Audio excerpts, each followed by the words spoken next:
여러분 안녕하십니까? 대한민국 국적 취득을 도와드립니다. 책 저자 김록한 교수입니다. 이번 강의를 통하여 다문화 가족과 외국인 주민이 대한민국 국적을 취득하는 데 도움이 되기를 바랍니다. 대한민국 국적 취득을 도와드립니다. 책은 총 16장으로 구성되어 있습니다. 1장에서 16장까지 영상 제작이 이루어지기 위해서는 여러분의 응원이 필요합니다. 여러분께서 구독하기와 좋아요를 눌러주시면 영상 제작하는 데 큰 도움이 되겠습니다. 감사합니다. 네, 여러분 안녕하십니까? 국적 취득 강의 대한민국 국적 취득을 도와드립니다. 제2장 한국에서 생활하기입니다. 1. 언어의 절과 가족 코칭입니다. 우리는 보통 인사를 할 때 안녕, 반가워, 안녕하세요, 반갑습니다, 감사합니다. 되게 우리나라 말에는 존댓말과 보통말이 있어요. 상대방의 연령, 관계의 친밀성, 지위 등에 따라 표현이 달라집니다. 상대방을 높이는 말을 존댓말, 높임말이라고도 합니다. 주로 상대방의 연령이나 지위가 높은 경우 또는 공적인 장소에서 사용합니다. 보통말은 밥 먹어, 난 이것이 좋아 라고 한다면은 존댓말은 밥 먹어 대신에 식사하세요, 진지 드세요. 난 이것이 더 좋아. 존댓말은 저는 이것이 더 좋다고 생각합니다. 우리가 말을 할 때 상대를 높이거나 낮추는 것이 없는 말을 보통말이라고 해요. 주로 친구나 잘 아는 아랫사람 또는 어린이일 경우에 사용하죠. 외국인 입장에서는 존댓말을 가려 써야 하니까 참 까다로운 것 같아요. 한국인은 말합니다. 자꾸 사용하다 보면은 금세 익숙해질 거예요. 비교적 기준이 명확하니까요. 자, 표를 한번 보실까요? 보통말과 자주 쓰는 교양표현. 보통말에 나는, 우리는 이런 표현이 있습니다. 교양표현으로는 나는이 아니고 저는, 우리는 대신에 저희는. 우리나라 말을 할 때는 표현에 주의하세요. 우리나라는 맞는 표현이죠. 하지만은 저희 나라입니다. 이것은 틀린 말입니다. 즉 틀린 표현이죠. 우리나라 yes, 저희 나라 no. 존댓말은 사람을 존중하는 우리나라 말의 아름다운 표현법입니다. 여보, 아버님, 어머님, 아가씨. 대한민국에는 가족 간에 서로 예를 가지고 부르는 호칭이 있습니다. 우리나라는 이름 말고 부르는 가족 호칭이 있습니다. 처음엔 좀 어렵지만은 자주 만나 호칭을 불러주다 보면 금방 익숙해질 거예요. 자, 여러분 표를 보실까요? 먼저 아내가 부르는 가족 호칭법입니다. 남편의 가계도를 볼까요? 여기에 다양한 가족 호칭법이 있는데요. 먼저 여기 보시면은 나 중심으로, 즉 아내 입장에서 본 남편 식구들의 호칭에 대하여 알아보겠습니다.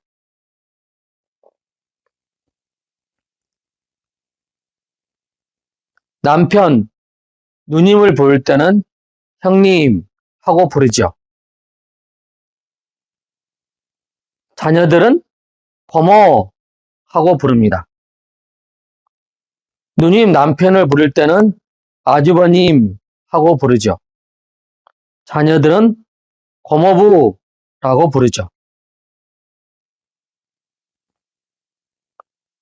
그러면 남편의 남동생과 남동생 부인이 있죠.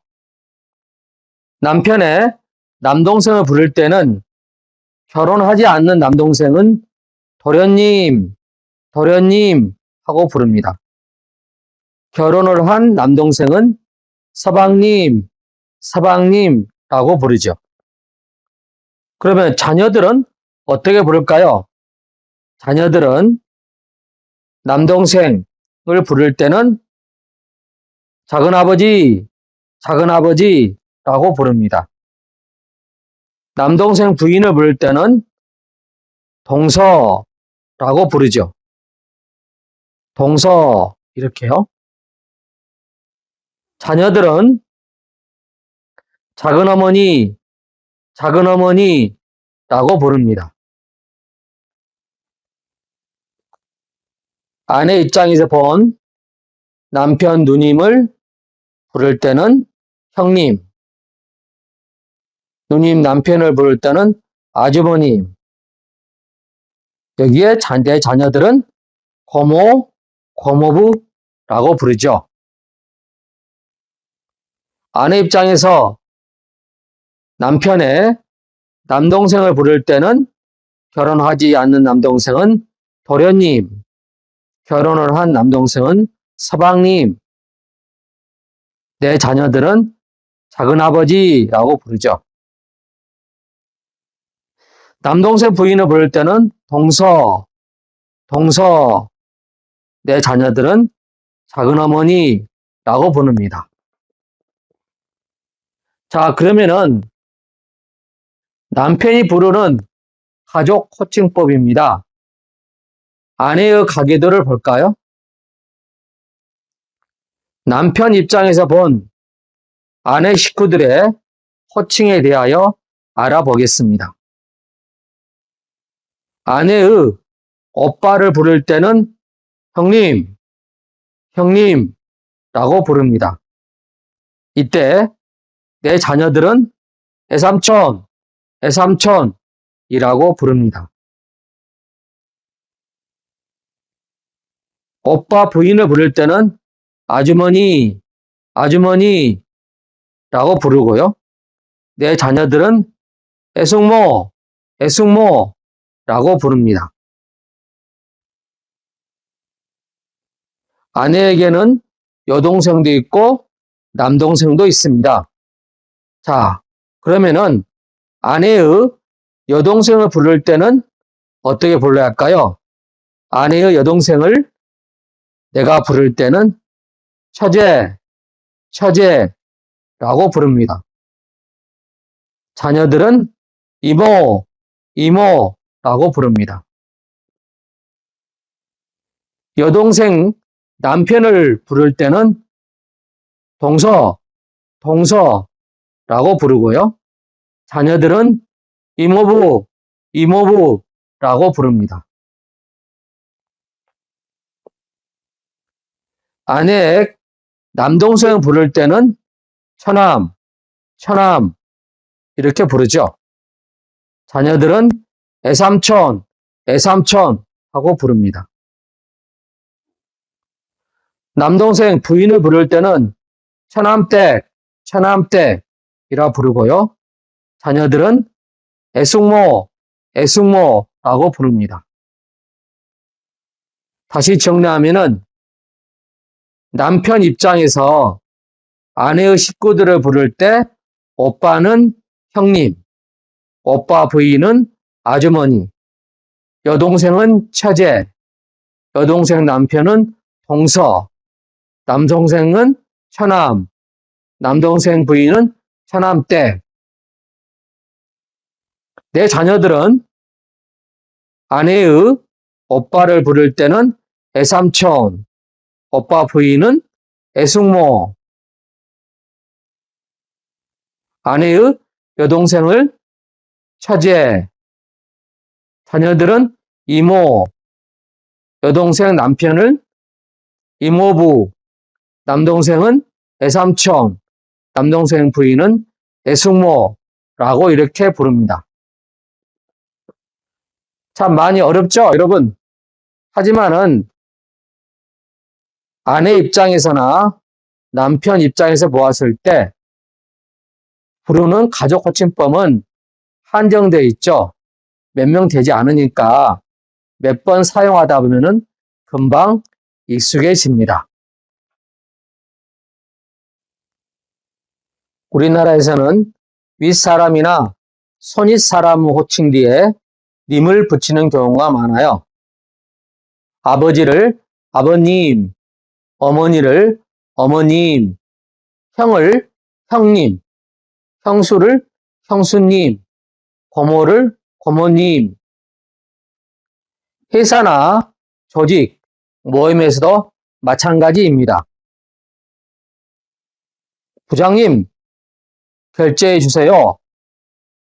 대개 상사나 윗사람의 직위 뒤에는 누구누구님을 붙여 부르고 홍대리, 이것 좀 부탁합니다. 홍길동 씨, 복사기 좀 부탁해요. 동료나 아랫사람에게는 직위나 이름 뒤에 씨를 붙여 부르면 됩니다. 다시 정리해 보면은 윗사람을 부를 때는 사장님, 부장님, 팀장님, 회장님, 총무님라고 대개 누구누구님을 붙여 부르고요. 동료나 아랫사람을 부를 때는 홍대리, 홍길동 씨라고 부릅니다. 2. 교통수단 이용하기. 세계 넘버원 대한민국 교통편 이미 알고 계시죠? 우리나라는 대중교통이 잘 구축되어 있어요. 대한민국 대중교통편 어벤져스 소개합니다. 대표적인 교통수단이 지하철, 버스, 택시, 기차. 기차는 서울역에서 출발하는 KTX, 용산에 출발하는 KTX, 수서역에서 출발하는 SRT가 있죠. 그리고 비행기입니다. 우리가 가까운 거리나 시내를 이동할 때는 무엇을 이용하죠? 대체로 지하철과 택시를 많이 이용하죠.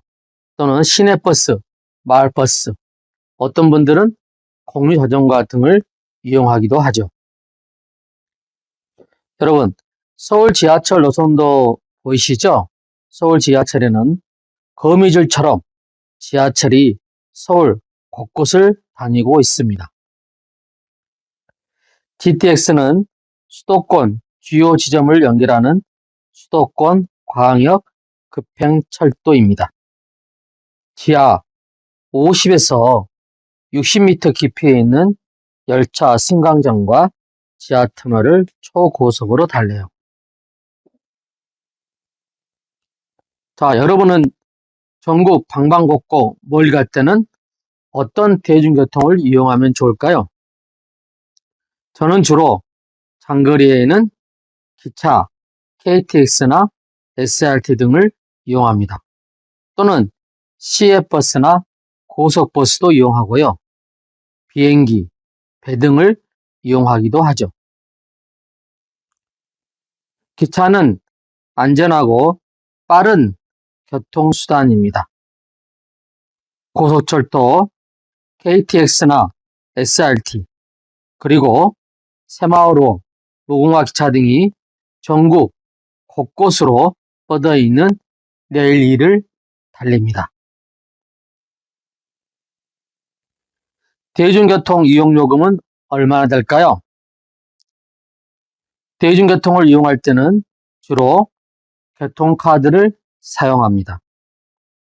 버스나 지하철, 택시 등을 이용할 때 이용요금은 대부분 교통카드로 지불하죠. 교통카드가 보통 일반 신용카드와 겸용이 많이 되어 있습니다. 물론 현금으로 직접 지불하거나 승차 티켓을 구매하는 경우도 있답니다.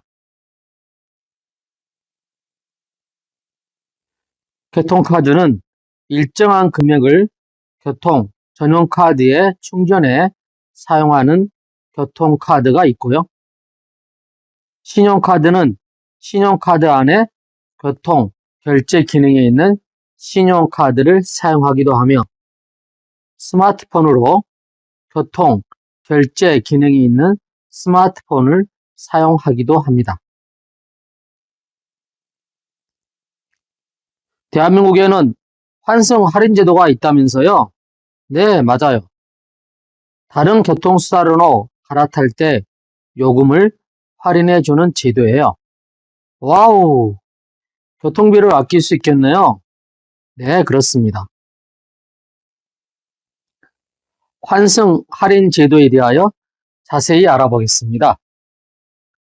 환승 할인 제도는 이동 중에 버스에서 버스, 버스에서 지하철 등 교통수단을 몇 번 변경할 때가 있습니다. 환승하면은, 즉, 바꾸어 타면은 전체 이용 거리에 따라 요금을 자동으로 할인하여 결제됩니다.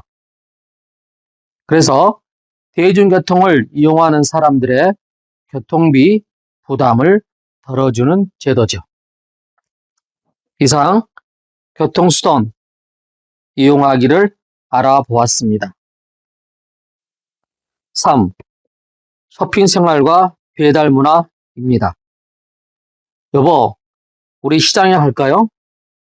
네, 좋아요. 그런데 어떤 시장이요? 한국에서 생활하면서 필요한 물건을 구매할 수 있는 것은 정말로 다양합니다. 그럼 우리 함께 구매 시장마다 특징을 알아볼까요? 전통 재래시장입니다. 전통 재래시장에서는 식품, 의류, 잡화, 생활용품 등 여러 가지 물건이 모여 있어요. 물건값은 대체로 싼 편이죠. 전통 재래시장은 매일 열리면은 상설시장, 3일에 한 번 열리면은 3일장, 5일마다 열리면은 5일장이라고 부른답니다. 다음은 백화점입니다. 백화점은 도시나 시내의 큰 건물 안에 의료, 식품, 가전, 화장품, 보석 등 상품들이 다 모여 있습니다. 다양하고 질 좋은 상품과 좋은 시설에 서비스를 제공하는 것이 특징이죠. 가격은 대체로 비싼 편입니다. 다음은 대형 쇼핑몰입니다. 대형 쇼핑몰은 백화점처럼 큰 건물 안에 식품, 의류, 가전, 생활용품 등 다양한 상품이 거래됩니다. 교통편이 좋은 곳에 있으며 가격은 백화점과 전통시장의 중간쯤입니다. 다음은 온라인 쇼핑몰입니다. 인터넷에는 셀 수 없이 다양한 온라인 쇼핑몰들이 있어요. 거의 모든 상품이 온라인으로 주문할 수 있고 택배 방식으로 배송해 줍니다. 가격은 비교적 저렴한 편입니다. 요즘은 가정에서 온라인 쇼핑을 많이 하고 있죠. 다음은 동네 슈퍼마켓과 편의점입니다. 동네나 마을 곳곳에는 간단한 식료품이나 생활용품을 살 수 있는 슈퍼마켓이나 편의점들이 많습니다. 대형 슈퍼마켓에서는 야채, 과일, 고기 등 신선 제품을 살 수 있죠.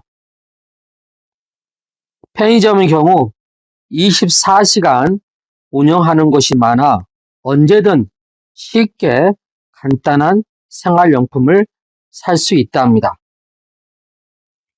편의점에는 종합감기약, 소화제, 진통제 등 비상약도 팔아요.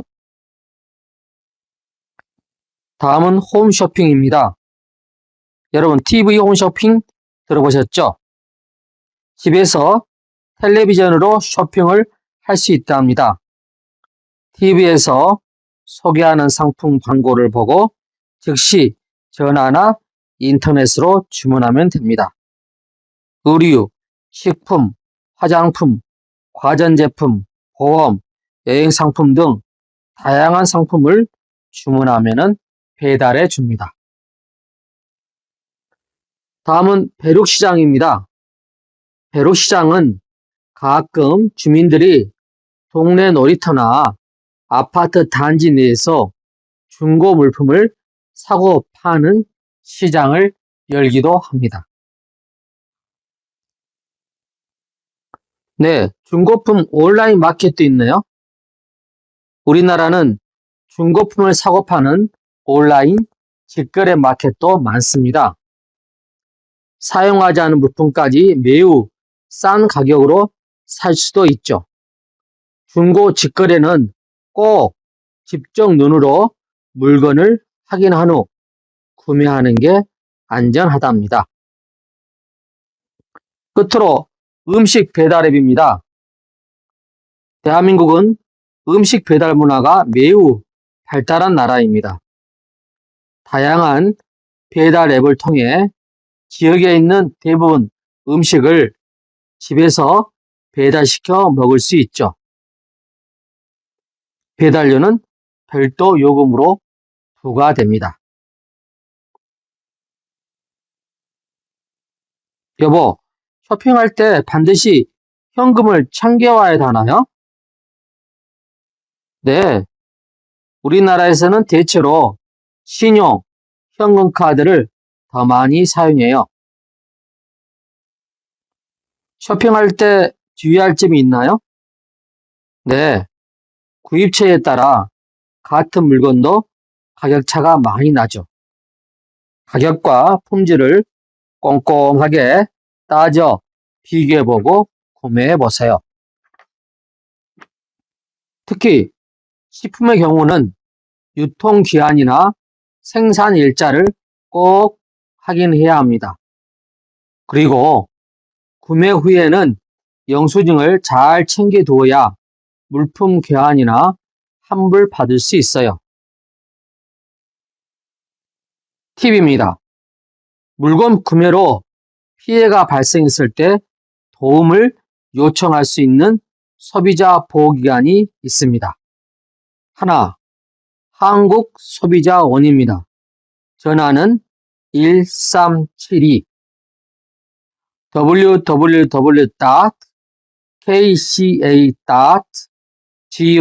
www.kca.go.kr 소비자 시민 모임도 있네요. 전화는 02-7399-5441 인터넷 사이트는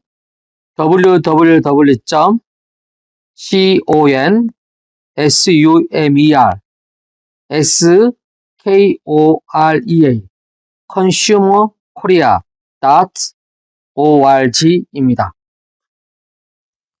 지금까지 3번 쇼핑 생활과 배달 문화를 대해서 알아보았습니다. 4. 금융기관 이용법. 우리 주변에는 다양한 은행이 있습니다.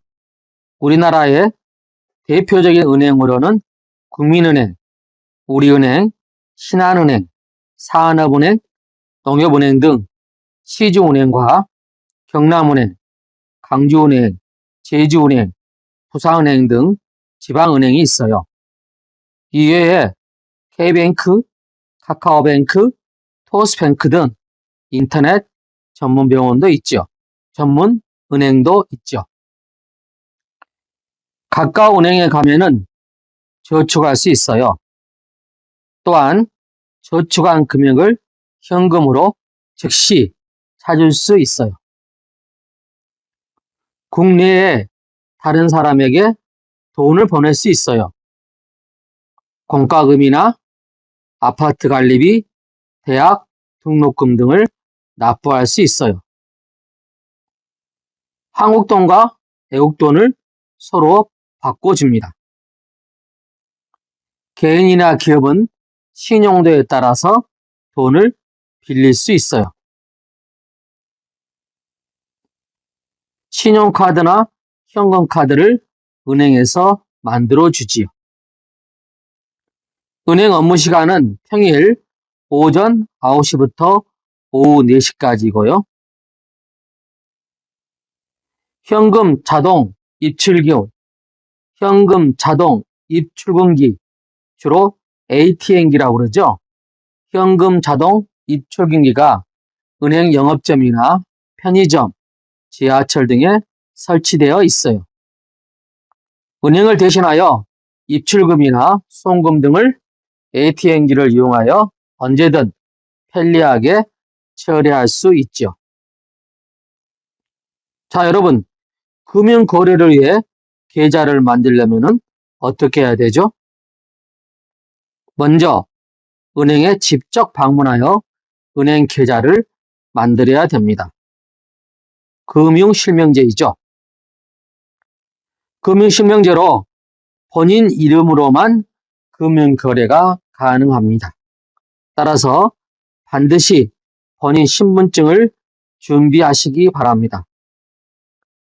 본인 신분증으로는 여권, 외국인 등록증, 외국인 거소 신고증 등이 있습니다.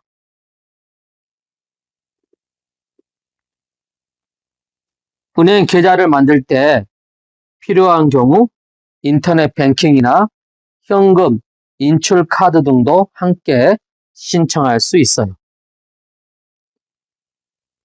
잠깐, 금융 거래할 때 주의할 점, 주의점. 하나, 계좌 비밀번호나 현금 인출 카드 비밀번호는 신중하게 정하고 절대로 타인에게 알려주어선 안 돼요. 둘째, 본인 이름으로 만든 통장도 다른 사람에게 빌려주면 안 돼요. 범죄에 악용될 수 있어 처벌받을 수 있어요.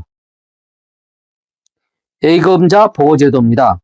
우리나라는 은행에 예금한 원금, 원래 맡긴 돈과 이자, 원금에 붙는 돈 합쳐 1인당 최고 5천만 원까지 보호해 준답니다. 우리나라는 예금자 보호제도로 1인당 최고 5천만 원까지 보호해 준답니다. 이상 금융기관 이용법에 대하여 알아보았습니다. 5. 의료기관 이용법. 몸이 아픈데 어떤 병원에 가야 하나요? 네, 우리나라에는 수도권이나 도시에 대형 종합병원과 대학병원이 있어요. 주변에는 다양한 중소규모의 전문 병원들이 많으니 증상에 따라서 병원을 선택하세요. 최초 진료 시 신분증 제시는 필수입니다. 그럼 다양한 전문 병원들을 한번 알아볼까요? 가정의학과입니다. 가정의학과는 연령, 성별, 질병의 종류와 관계없이 가족을 대상으로 지속적인 예방, 검진, 치료 등 포괄적인 의료를 제공하는 가까운 동네 주치의를 담당하죠. 이비인후과입니다. 여러분이 감기나 편도선염, 비염 등과 같이 귀, 코, 목 등과 관련된 질환을 치료해요. 정형외과입니다. 정형외과는 무릎, 어깨, 손목, 관절, 골반, 척추, 인대 등에 대해 치료합니다. 치과입니다. 이가 아팠을 때 가는 곳인데요. 충치나 치통, 치아 교정, 보철, 스케일링, 치아의 신경 등을 치료하죠. 다음은 산부인과입니다. 임신 및 출산과 여성의 생식기에 관련된 질환을 치료하죠. 소아청소년과입니다. 18세 미만의 소아와 청소년들의 질환을 전문적으로 치료해요. 소아청소년과는 18세 미만입니다. 안과입니다. 눈이 아팠을 때 가는 곳이죠. 시력 문제, 눈과 눈의 신경에 관련된 질환을 치료합니다. 다음은 보건소입니다. 나는 공공보건기관 보건소입니다. 지역마다 주민들의 건강과 질병 예방 관리를 위해 국가에서 운영하는 곳입니다. 보건소에 근무하는 보건의는 말합니다. 우리 보건소는 일반 병원보다 저렴하게 각종 예방접종이나 질병검사를 할 수 있어요. 병원에서 진료 후 처방전을 받았어요. 어떻게 해야 되나요? 의사는 진료한 후 처방전을 주고 처방전에 명시된 약은 가까운 약국에서 따로 사야 합니다. 자, 여러분 알아두세요. 약국과 의약품입니다. 의약품에는 전문 의약품과 일반 의약품으로 구분되어 있어요. 전문 의약품은 병원에서 의사의 진료 후 처방전을 받아야만 약국에서 구매할 수 있죠. 일반 의약품은 바로 약국에서 구매할 수 있어요. 예를 들어 감기약, 소화제, 해열제, 진통제, 각종 연고제, 지사제, 파수류 등입니다. 지금까지 의료기관 이용법 대해서 알아보았습니다. 6. 공공기관 이용법. 자, 우리는 생활하면서 공공기관을 많이 이용할 때가 있습니다. 한번 알아볼까요? 행정기관입니다. 각종 증명서를 발급 및 신고 등 다양한 민원 업무를 수행하죠. 행정기관에서는 지역 주민의 건강과 복지, 공공시설을 관리해요. 또한 문화 강좌 등 주민을 위한 여러 가지 프로그램을 운영하기도 합니다. 대표적인 행정기관은 주민센터, 행정복지센터라고 하죠. 읍면사무소, 시, 군, 구청은 일상에서 행정 업무를 지원하는 우리 지역 기관이죠. 참고로 민원 서류는 주요 지하철역, 무인 민원 발급기나 정부 민원 포털 민원 24 홈페이지를 통하여 발급할 수 있어요. 다음은 경찰서입니다. 우리가 살면서 사기나 폭행, 강도와 같은 범죄 피해를 입었을 때 경찰서에서 신고할 수 있어요. 교통사고가 났거나 이를 목격했을 때도 신고하세요. 몸이 불편한 어르신이나 아이를 잃어버렸을 때 또는 지갑 등 타인의 분실물을 주웠을 때도 경찰서에 신고를 하면 됩니다. 이렇듯 시민의 안전을 지켜주고 친절한 대한민국 경찰관이 있습니다. 여러분이 시민의 생명이나 안전이 위협받는 등 여러 사건, 사고가 발생한 경우에는 직접 경찰서를 방문하여 신고하거나 예를 들어 파출소나 지구대 등을 직접 방문하거나 국번 없이 전화로 112를 눌러 신고해 주세요. 다음은 소방서입니다. 불이야! 불이 났을 경우에 소방서에 신고를 하죠. 119입니다. 소방서에 대해서 자세히 알아볼까요? 건물이나 산, 자동차 등에 불이 났을 때 불이 난 곳의 정확한 위치, 주변의 주요 건물 등을 주소를 알려주는 것이 중요해요. 또 누군가를 빨리 병원으로 데려가야 할 응급 상황이거나 아픈 사람의 증상, 현재 위치 등에 대한 자세한 정보를 제공해 주세요. 안전사고가 발생하거나 대책이 필요할 때 상황을 자세히 설명하고 도움을 요청합니다.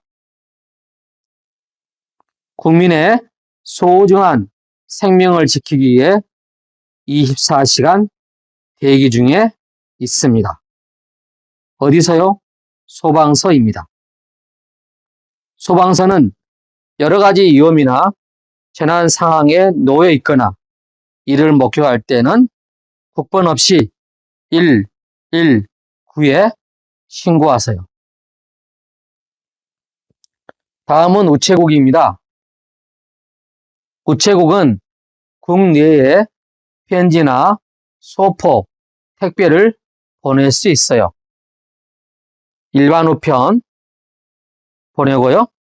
정확하기 위해서는 등기 우편을 보내고 빨리 신속성을 원할 때는 특급 우편 등 다양한 우편 서비스를 선택할 수 있어요. 일반 우편, 등기 우편, 특급 우편. 여러분이 사시는 집에서 가까운 동네나 지역에 우체국을 이용하면 됩니다. 코리아 포스트 우체국. 우체국에서는 우편 업무뿐만 아니라 계좌 개설, 예금 보험 등 은행 업무도 가능해요. 다음은 도서관입니다. 여러분이 책을 필요로 할 때 도서관을 이용하죠. 책이나 시청각 자료를 읽거나 대여할 수 있어요. 어디서요? 도서관에서요. 지역 주민의 학습이나 교양, 평생 교육에 도움을 줘요. 어디서요? 도서관에서요. 대부분 시, 군, 구 지역에 공공도서관이 있고 요즘에는 작은 도서관, 마을 도서관도 많이 생겼어요. 특히 도서관에서는 서적이나 시청각 자료는 물론 최근 신문, 잡지, 디지털 논문 정보 등을 볼 수가 있습니다. 이상 우리는 공공기관 이용법에 대하여 알아보았습니다. 7. 출산과 교육제도. 임신 중에 태아에게 좋은 영향을 주기 위하여 음악을 듣거나 독서를 해요. 임산부는 정신적인 안정과 수양을 도모하고 언행을 삼가는 문화가 있죠. 이것을 태교라고 합니다. 우리 아기 건강하게 태어나렴. 우리 아기는 건강하니까 이젠 당신 몸 잘 챙기세요. 네, 저도 잘 회복할게요. 아이를 낳은 후 허약해진 몸과 마음을 출산 전의 몸 상태로 회복시키기 위해 보살피는 산후조리 문화도 있답니다. 임신했다고요? 국가의 출산 지원 서비스를 받을 수 있어요. 임신하면은 정부에서 국민행복 카드를 줍니다. 무슨 카드이죠? 국민행복 카드입니다. 국민행복 카드는 임산부의 건강관리와 출산에 필요한 비용 일부를 지원받을 수 있어요. 산부인과에서 발급받은 임신 확인서와 신분증을 지참하여 가까운 건강보험공단, 시사 또는 카드사 영업점, 은행 등을 방문하여 신청하면은 국민 행복카드를 받을 수가 있습니다.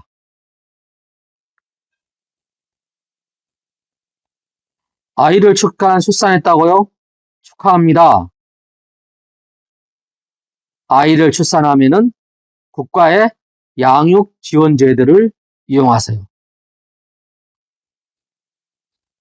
보육시설을 이용하는 0세부터 만 5세 이하의 자녀가 있는 사람은 아이 행복카드를 통해 보육비나 유아학비를 지원받을 수 있어요. 아이 행복카드는 금융기관 영업점이나 금융기관 홈페이지 및 전화로 가능하고요. 복지로 홈페이지도 가능하고요. 거주지 주민센터나 아이사랑 보육 포털 등에서 신청할 수 있습니다. 자, 여기서 체크 포인트입니다.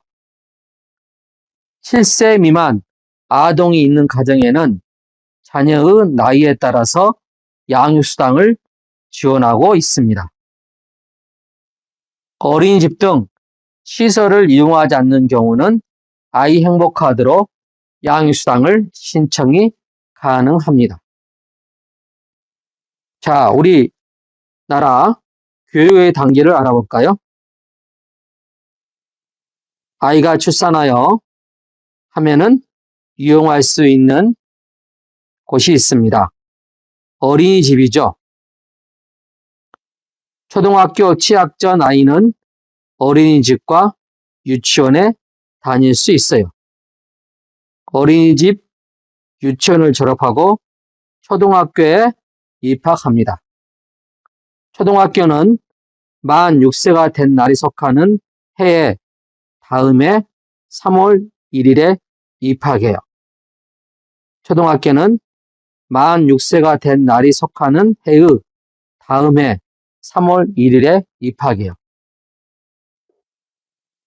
초등학교를 졸업하면은 중학교, 고등학교를 가죠. 그래서 우리는 초등학교는 6년, 중학교는 3년, 고등학교는 3년입니다. 그래서 초중등교육은 초등학교 6년, 중학교 3년, 고등학교 3년으로 구성되어 있어요. 각 학년은 2학기제로 1학기는 3월에 시작해요. 초등학교, 중학교는 의무교육에 해당합니다. 따라서 우리나라의 의무교육은 9년이죠. 초등학교 6년, 중학교 3년을 합해서 9년이 의무교육입니다. 단, 학교에 따라서 사립학교 경우에는 교육비가 추가될 수 있어요. 즉, 의무교육은 꼭 교육받아야 하는 의무교육기관에는 무상으로 교육을 받을 수 있죠. 단, 학교에 따라 사립학교 경우에는 교육비가 추가될 수 있어요. 중학교 과정, 대개 1학년에 해당되는데요. 대개 1학년 중 1학기 동안에는 자유학기제를 운영합니다. 고등교육기관으로는 대학교와 대학원이 있습니다. 고등학교 졸업자는 대학 4년제나 2에서 4년제에 입학할 수 있어요. 고등학교 졸업과 동등한 검정 시 동등 자격도 인정이 되죠. 요즘엔 학교에 출석하지 않고 방송이나 온라인을 통해 공부하는 방송통신대학교나 사이버대학교에서 학업을 이어갈 수도 있죠. 자, 그러면은 영유아 보육 및 교육제도 알아볼까요? 아래 표를 보시기 바랍니다. 어린이집과 유치원이 있죠? 어린이집의 대상은 0세부터 5세이고요. 시간은 기본교육은 오후 4시까지이고 연장 보육은 오후 4시부터 7시 반까지입니다. 관리부처는 어린이집은 보건복지부에서 관리를 합니다. 오른쪽 유치원입니다. 유치원은 대상이 3세부터 5세까지이죠. 유치원의 운영시간은 일반은 오전 9시에서 오후 2시까지고요. 종일반은 오전 7시에서 오후 8시까지입니다. 이렇게 종일반을 운영하는 곳은 부모가 직장생활을 하기 때문에 아이들을 유치원에 종일반을 운영하게 되죠. 이 유치원은 관리부처가 교육부입니다. 그래서 우리는 어린이집과 유치원을 마치면은 초등학교에 입학하게 됩니다. 이상 출산과 교육 제도에 대해서 알아보았습니다. 8. 명절과 의례. 우리나라는 설날과 추석, 한가위가 가장 큰 명절입니다. 한국에서는 새해맞이 설날을 신정과 구정으로 2번 지내는데요. 신정은 1월 1일, 구정은 음력 1월 1일을 말합니다. 대체로 한국인은 음력 1월 1일, 구정을 전통적인 명절로 여깁니다. 새해를 시작하여 조상에게 감사하는 마음으로 차례를 지내죠. 설날 아침에는 부모님이나 조부모님 등 집안의 윗사람들에게 세배하고 건강과 장수를 기원합니다. 새해 복 많이 받으시고 오래오래 사세요. 세배를 받은 윗사람은 자녀나 손주 등 아랫사람에게 덕담하고 아이들에게는 세뱃돈을 주기도 해요. 자, 건강하게 자라거라. 네, 감사합니다.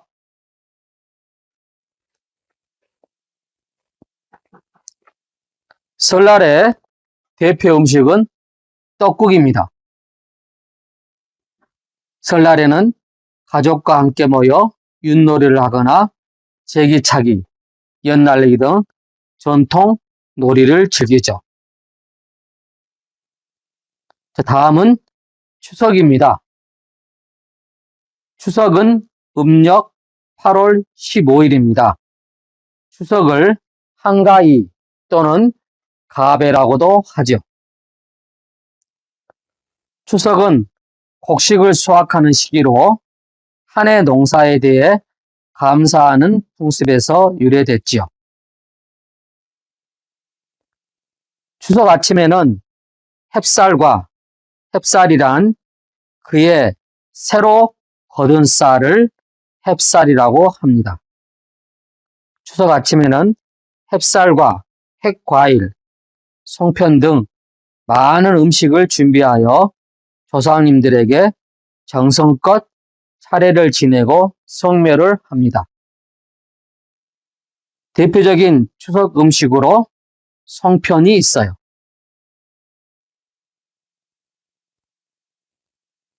추석에는 시름이나 강강술래 등 전통 놀이를 즐기기도 하지요. 강강술래. 또한 추석 밤에는 보름달을 보며 소원을 빌기도 합니다. 이를 달맞이라고도 하죠.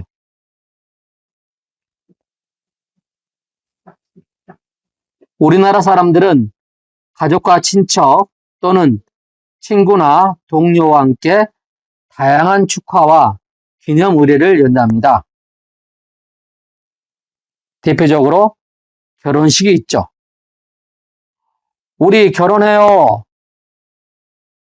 결혼식은 대체로 예식장, 교회, 성당, 호텔 등에서 엽니다. 결혼식에는 가족, 친척, 친구, 회사, 동료를 초대하죠. 결혼식에 꼭 준비하는 게 있습니다. 무엇이죠? 축의금입니다. 결혼식에 초대받은 사람들은 축의금을 준비해서 축하의 마음을 전합니다. 다음은 돌잔치입니다. 우리 아기 태어난 지 1년, 첫 생일을 축하하는 돌잔치에 초대합니다. 돌잔치에는 가족이나 가까운 사람들이 모여 같이 음식을 먹으며 아이의 건강을 기원해줘요. 또 돌잔치에는 여러 물건을 상 위에 올려놓고 아이가 골라 잡은 물건으로 아이의 미래를 예상해보는 돌잡이도 하지요. 아이가 실과 연필과 돈이 있어요. 자, 실을 주었네요. 아이고, 우리 아기 건강하게 오래 살겠네. 연필을 주었네요. 아, 우리 아기 훌륭한 학자가 되겠네. 아이가 돈을 들었네요. 아이고, 우리 아기 부자가 되겠네. 다음은 100일입니다. 우리나라에서는 아기가 태어난 지 100일을 기념하기도 해요. 100일은 100일 되는 날을 말하죠. 이 100일에는 떡의 종류가 백설기나 수수, 경단과 함께 미역국을 마련하고 깨끗한 새 옷을 아이에게 입혀준답니다. 다음은 해갑과 고이입니다. 60번째 생신을 맞는 해갑을, 즉 한갑을 축하합니다. 나이가 70번째 생신을 맞는 고이를 축하드립니다 하면서 60번째 생신은 해갑 또는 한갑이라 하고요. 70번째 생신을 고이라고 말합니다. 요즘 평균 수명이 길어진 요즘에는 고이를 축하하는 고희년, 칠순잔치를 많이 하는 편입니다. 대체로 가족끼리 하죠. 장례식입니다.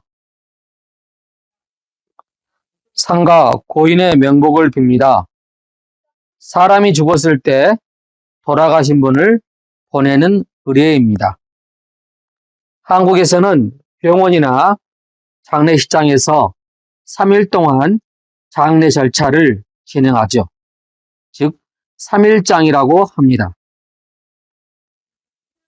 장례식의 첫날과 둘째 날에는 평소 지인이나 알고 지냈던 사람, 문상객을 받아 고인과 마지막 인사를 나누게 합니다.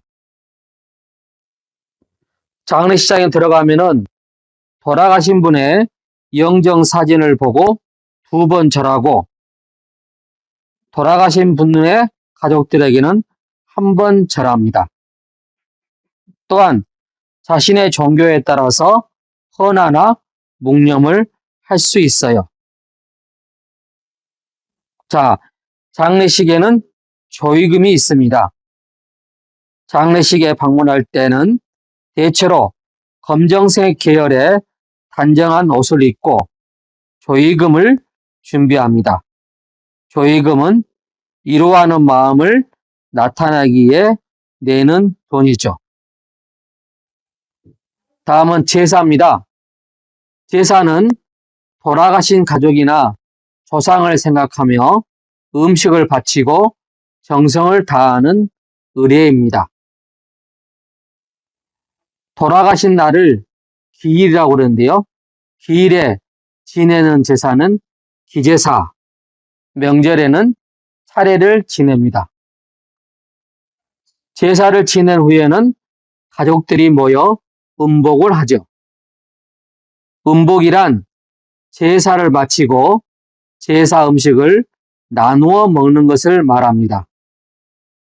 조상이 주는 복을 나누어 받는다는 의미가 있죠. 이렇듯 우리나라의 다양한 의례에는 한 사람의 일생과 그 후손들의 기억이 함께 스며 있어요. 지금까지 명절과 의례에 대하여 알아보았습니다. 9. 회사 생활과 직장 문화. 우리나라 보통 직장인은 토요일, 일요일, 국경일과 공휴일을 제외하고 주 5일 근무해요. 대체로 정해진 출근 시간을 잘 지키려는 문화가 있습니다. 대개 9시에 출근을 하죠. 점심시간은 12시부터 1시까지인 경우가 많아요. 정규직 직장인의 경우는 월급제가 많습니다. 하지만 아르바이트, 부업도 활성화되어 있는데요. 급여는 일당이나 주급으로 받는 경우가 많죠. 근로기준법에 따르면 주당 근로시간은 휴게시간을 제외하고 40시간, 즉 주 5일을 기준으로 했을 경우에 5일 곱하기 하루에 8시간, 그래서 58, 40, 40시간입니다. 하루 근로시간은 8시간을 초과할 수 없습니다.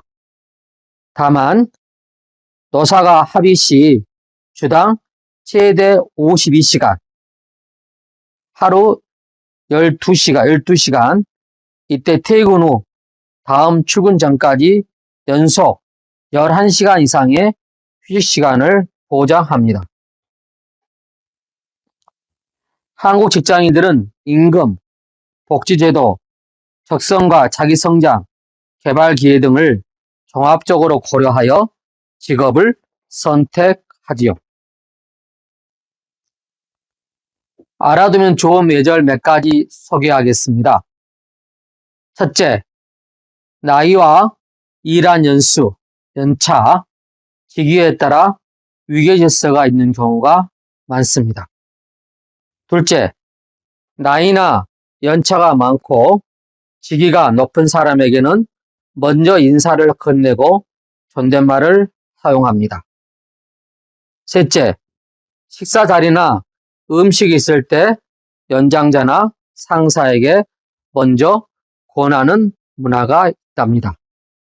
넷째, 대중교통 이용 시 임신부나 노약자에게 자리를 양보합니다. 다음은 회식입니다. 직장 동료들과 함께 일을 마친 후 음식을 먹고 스트레스를 푸는 회식 문화가 발달해 있어요. 또한 직장 동료들과 친목을 다지거나 성과를 축하하는 이벤트라고 할 수 있죠. 과거에는 술 마시고 노래방에 가는 단조로운 회식이 많았죠. 하지만 요즘엔 영화나 스포츠 관람 등 취미를 즐기는 다양한 형태의 회식 문화로 발전하고 있답니다.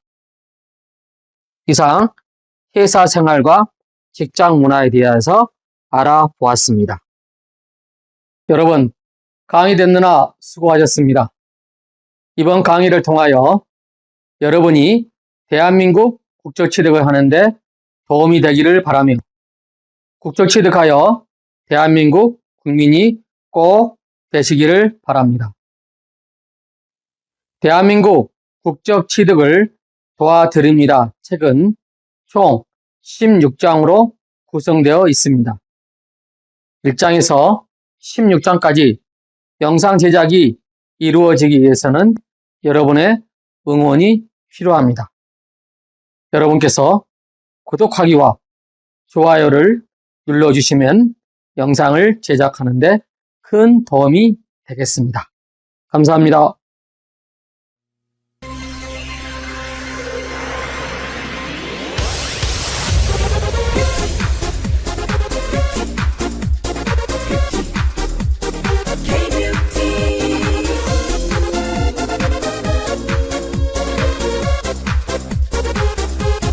거친 노랑머리 K-뷰티에서 예쁘게 머리 자르고 볼륨 스트레이트 매직 포모까지 찰랑찰랑한 고운 머릿결 사랑에 빠진 K 코스메틱 모두가 반한 K 뷰티 내일의 매니큐어 바르며 샤이니 블링블링 아시나요 K 뷰티 잊을 수 없는 영원한 나의 판타지 뷰티 삶에 달려 세계도 반한 K 뷰티